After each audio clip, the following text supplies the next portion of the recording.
En manchette ce soir, l'aéroport d'Amos se modernise pour se tailler une place dans la région.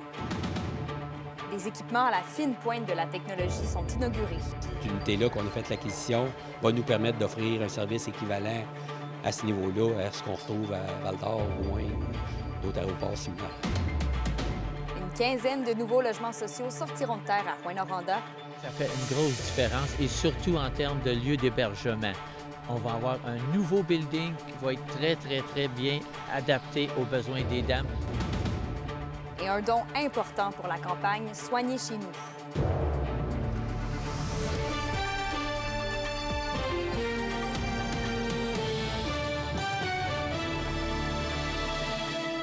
Bon début de soirée, voici le TVA 18h. On débute les nouvelles de ce soir à Amos. L'aéroport régional cherche depuis quelques années à se tailler une réelle place dans la région. Et pour ce faire, la Ville a présenté ce matin les nouveautés technologiques pour rendre l'aéroport de Magny plus attrayant. Alexis Dumont nous explique le tout. Plusieurs projets ont été réalisés à l'aéroport Magny d'Amos depuis 2022. De ce nombre, on retrouve notamment le remplacement des clôtures, l'agrandissement du garage et l'investissement le plus important, soit l'ajout d'un système de dégivrage pour les avions. L'hiver, ils devaient atterrir à partir de Val-d'Or. La cour itinérante est basée à Amos. Donc, tous ceux qui travaillent à la cour devaient se rendre à Val-d'Or le lundi matin, aller prendre l'avion là. Ils reviennent le vendredi soir à Val-d'Or. Nous autres, on a une infrastructure ici qui permettait d'offrir le service. L'été, ils viennent ici, la piste est suffisamment longue, ça n'y a pas de problème. Mais c'était juste la notion de dégivrage. Fait que pour nous autres, conserver la cour itinérante à partir d'Amos et offrir le service à l'année, c'est de quoi qui nous était demandé beaucoup. Un investissement total d'un peu plus de 771 000 $ qui était nécessaire selon le maire de la ville. De sécuriser l'aéroport l'hiver, bien, ça va nous amener beaucoup plus de vols. Puis il faut comprendre qu'on a une belle relation avec le gouvernement. La prison régionale est chez nous, la cour itinérante atterrit chez nous et d'école de chez nous. On a aussi le centre de traumatologie avec l'hôpital d'Amos. Alors, ça va venir offrir un service à l'année, ça va venir sécuriser les vols, puis ça va assurer que l'avion ambulance puisse atterrir chez nous au lieu d'atterrir dans un aéroport régional qui est beaucoup plus loin. Des rénovations de 2,5 millions, dont 1,5 provenant de subventions, rendent l'aéroport beaucoup plus attrayant pour les pilotes. Pour les avions, on n'avait pas de GPU ici. Bien, à ce moment-là, si le pilote est ici 4 heures puis il a besoin de brancher de son avion, on n'était pas capable d'offrir le service. Cette unité-là qu'on a fait l'acquisition va nous permettre d'offrir un service équivalent à ce niveau-là, à ce qu'on retrouve à Val-d'Or, Rouyn ou d'autres aéroports similaires. Parmi les autres montants investis, ajoutons 185 000 $ pour la station météo qui est fort utile. La Ville d'Amos espère que ces différents ajouts permettront d'attirer plus de transporteurs aériens à l'aéroport. Alexis Dumont, RNC Nouvelles, Amos. L'organisme Les Marginales de Rouyn-Noranda a reçu un cadeau de Noël à l'avance cette année, un cadeau qui prend la forme de nouveaux locaux. Alexandre, c'est que l'organisme va déménager au mois d'août prochain. Oui, Les Marginales, leur mission est d'offrir un toit à des femmes dans le besoin.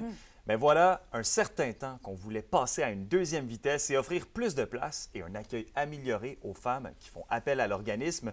Vous le voyez à l'écran, l'ancien immeuble.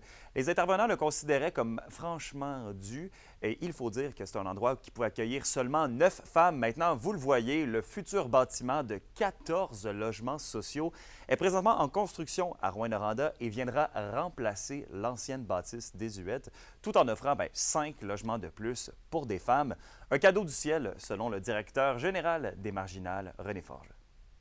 8 studios très bien adaptés et 6 appartements pour femmes avec enfants, ce qui n'était pas le cas ici. Nos studios ici étaient vraiment vétustes, tout petits, tandis que là, ça va être beaucoup plus spacieux. Parce que notre mission, il faut voir qu'à un moment donné, depuis des années, elle a évolué et là, on reçoit des demandes de services régionales.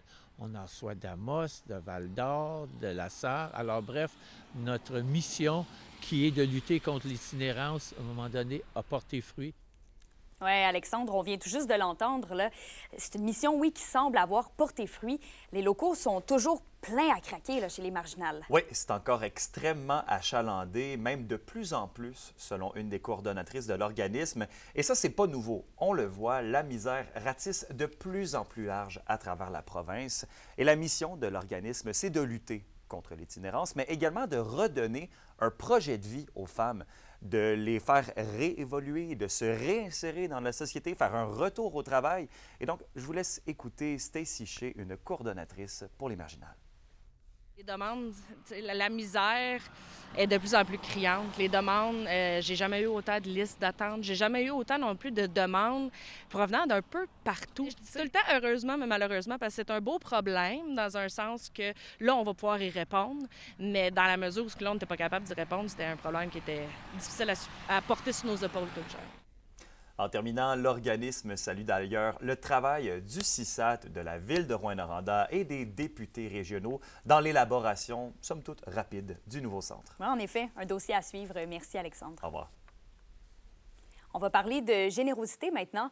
La Fondation du Centre hospitalier de Val-d'Or offre un don de 200 000 $ à la campagne régionale Soigner chez nous, une initiative qui vise principalement à mettre sur pied une maison d'hébergement à Rouyn-Noranda pour les personnes qui suivent des traitements pour soigner leur cancer.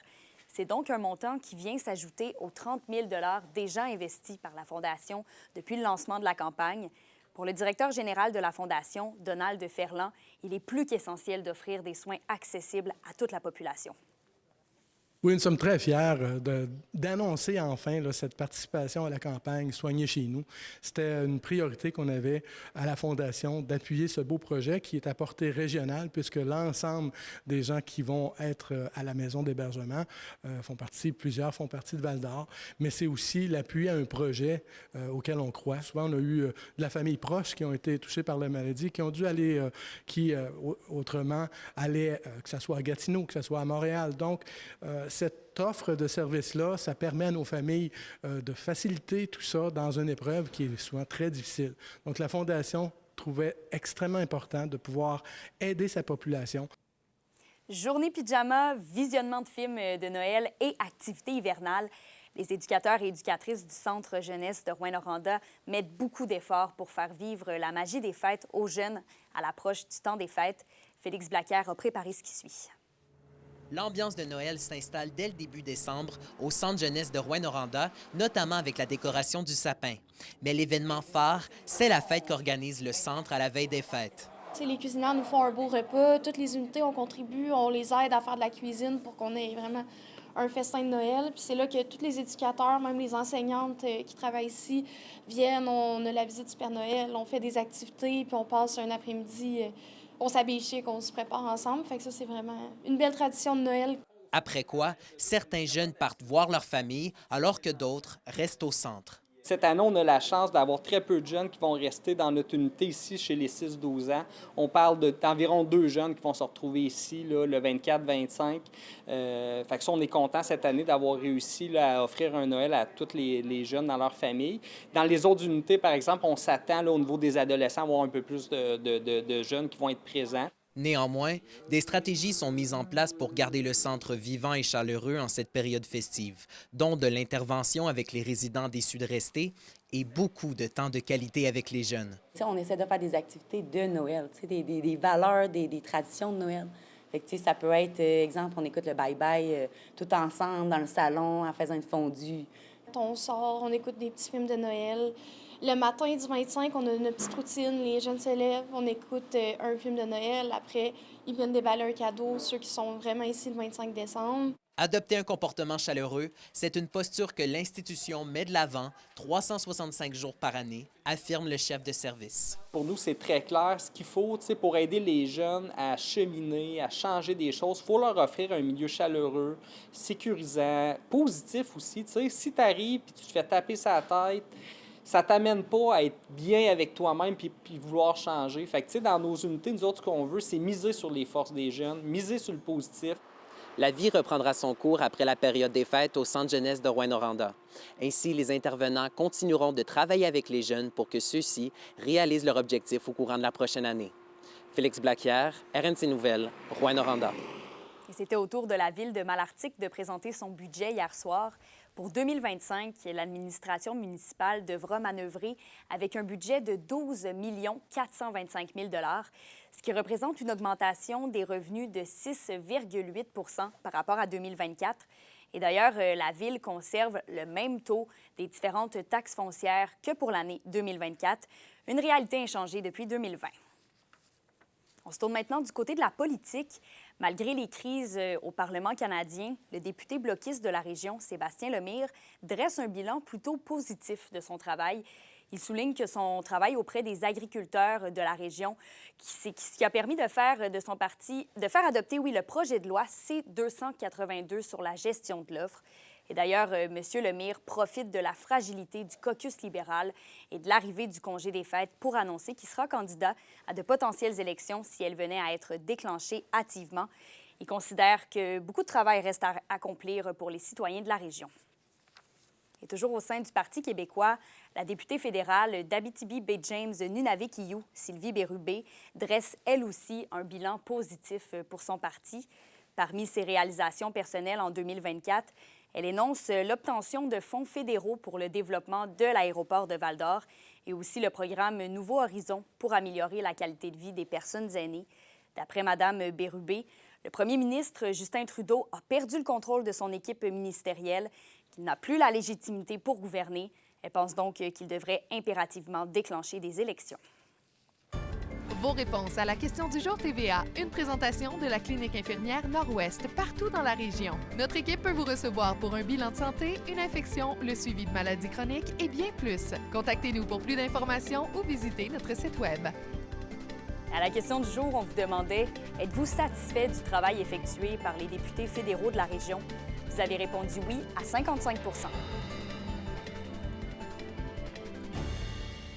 On change de sujet maintenant. Face à un contexte de plus en plus préoccupant pour l'industrie forestière, des élus municipaux sonnent la sonnette d'alarme. Réunis à Québec la semaine dernière, le Comité sur la forêt de l'Union des municipalités du Québec a demandé au gouvernement provincial de déposer un projet de loi dès la prochaine session parlementaire, le tout pour permettre aux municipalités de jouer un rôle clé dans la gestion et le développement de l'industrie. C'est la possible augmentation des tarifs douaniers américains et les fermetures temporaires d'usines et de scieries, comme on l'a vu par chez nous, qui les préoccupent fortement. La Chambre de commerce et d'industrie de Rouyn-Noranda s'insurge contre la récente décision d'attribuer un contrat de destruction de documents papier à une entreprise située à l'extérieur de notre région. Dans un contexte où l'achat local est fortement encouragé, la CCIRN s'explique mal cette décision qui, selon elle, compromet l'économie locale, en plus de générer une empreinte écologique inutilement élevée. Elle dénonce aussi l'incohérence du gouvernement dans les pratiques d'attribution de contrats. Et la Fondation de l'UQAT lance le concours de bourse Pimiska, une initiative destinée aux personnes autochtones qui fréquentent l'université afin de les soutenir dans leur parcours d'études. L'objectif est aussi d'attirer un plus grand nombre de personnes issues des Premières Nations vers des études postsecondaires, plus spécifiquement à l'UQAT. Près de 75 000 $ seront offerts en bourse pour cette première édition et les étudiants pourront déposer leur candidature durant le mois de janvier. L'indice boursier minier au TVA Nouvelle 18h est une présentation de GFM Groupe Financier. Dirigeants d'entreprises et particuliers, fiez-vous aux experts de GFM pour vos placements, assurance de personnes et assurance collective. Car pour vous, ils vont au-delà de la finance. On est les lutins, puis on est venu aujourd'hui avec le cirque Coligny. On est en spectacle aujourd'hui à la bibliothèque. De retour Après la pause.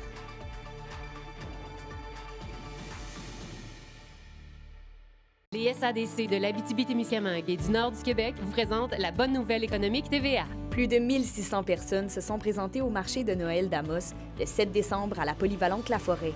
Dans une ambiance festive, les visiteurs se sont procurés les produits du terroir et créations originales de 62 producteurs et artisans de l'Abitibi-Témiscamingue.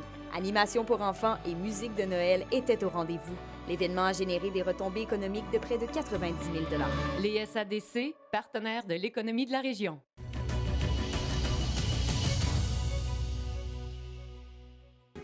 La chronique culturelle vous est présentée par la troupe à cœur ouvert qui vous reçoit avec son spectacle Le Réveillon, présenté du 20 au 22 décembre. Venez réveillonner avec ce spectacle musical et théâtral en formule cabaret. Avis aux fans de Star Academy, 2 artistes de la région ont été sélectionnés pour l'édition 2025 et Justine, tu as pu leur parler aujourd'hui. Oui, Kémélia, c'est Camille Cormier-Moras et Loïc Trépanier. Camille vient de Rouyn-Noranda, Loïc vient de Val-d'Or et les deux sont prêts à fouler les planches de la scène de Star Academy le 19 janvier prochain. C'est tellement plaisant d'avoir 2 artistes régionaux qui vont être dans notre écran en janvier 2025. Je leur ai parlé aujourd'hui. Alors voici qu'est-ce qu'ils espèrent le plus pouvoir travailler à l'Académie. Et surtout, une chose est sûre, l'Abitibi-Témiscamingue est derrière eux à 100% pour la compétition. Je suis beaucoup dans le milieu des comédies musicales et tout ça. J'ai beaucoup moins touché à tout ce qui est composition, donc écriture, composition musicale et tout ça. Donc ça, c'est vraiment un aspect que j'ai envie d'aller travailler à l'Académie, d'aller développer, là. On est tous des jeunes avec du talent et tout ça.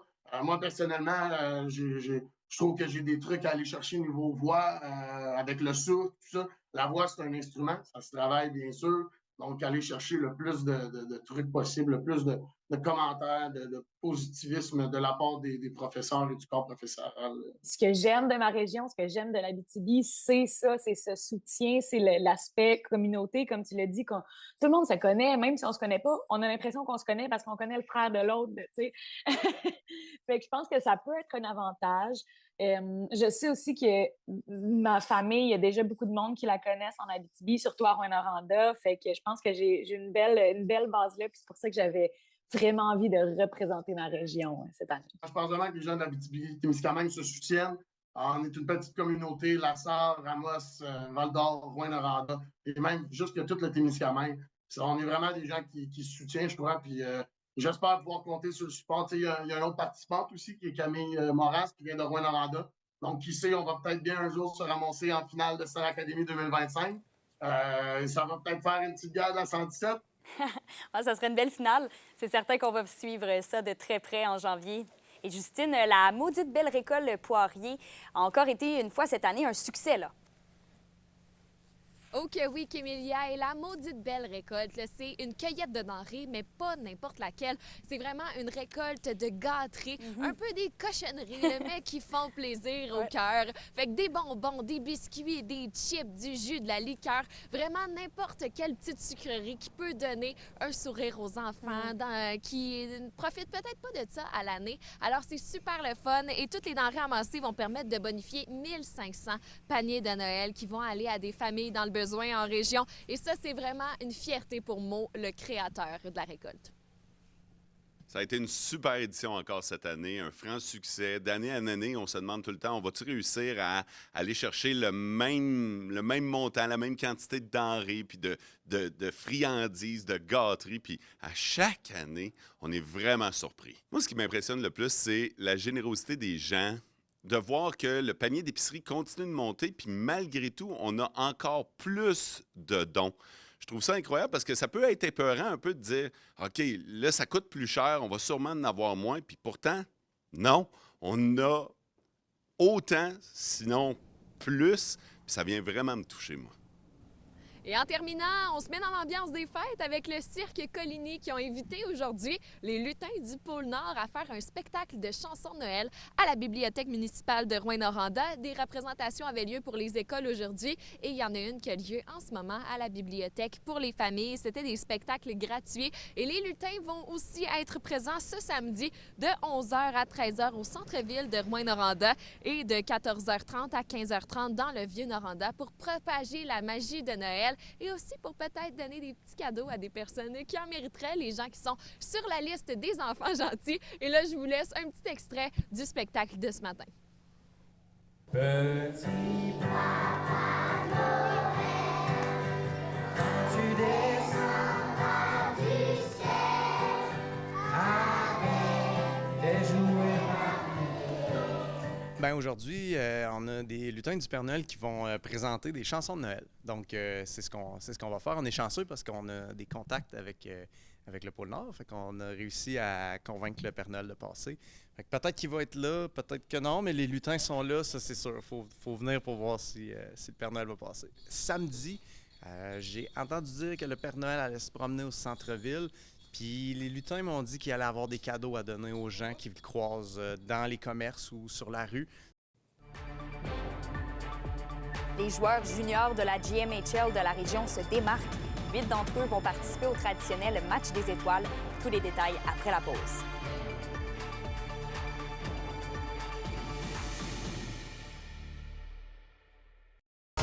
Les sports vous sont présentés par Thibaut GM, votre concessionnaire de confiance à Rouyn-Noranda, là où qualité et choix se rencontrent. Les joueurs juniors de la GMHL de la région se démarquent. En tout, 8 joueurs des Pirates de Ville-Marie et du Bécor de Sainte-Terre vont participer au traditionnel match des étoiles prévu le 9 janvier prochain à North York. Pour les Pirates, ce sont Danick Latour, Mathis Bernard, Émeric Godet, Félix Mercier, Maxime Desilets et Elliot Desilets qui se sont mérités cet honneur. Marc-André Caron, l'entraîneur-chef de l'équipe, sera également derrière le banc lors du match des étoiles. Et pour le Bécor de Sainte-Terre, c'est les performances de Jacob Robert ainsi que du gardien Nathan Derry qui ont attiré l'attention de la Ligue. Pour une nouvelle importante à nous communiquer, contactez-nous, nouvelles au pluriel, @rncmedia.ca, par téléphone au 1-866-463-4636 et notre site web tvaabitibi.ca.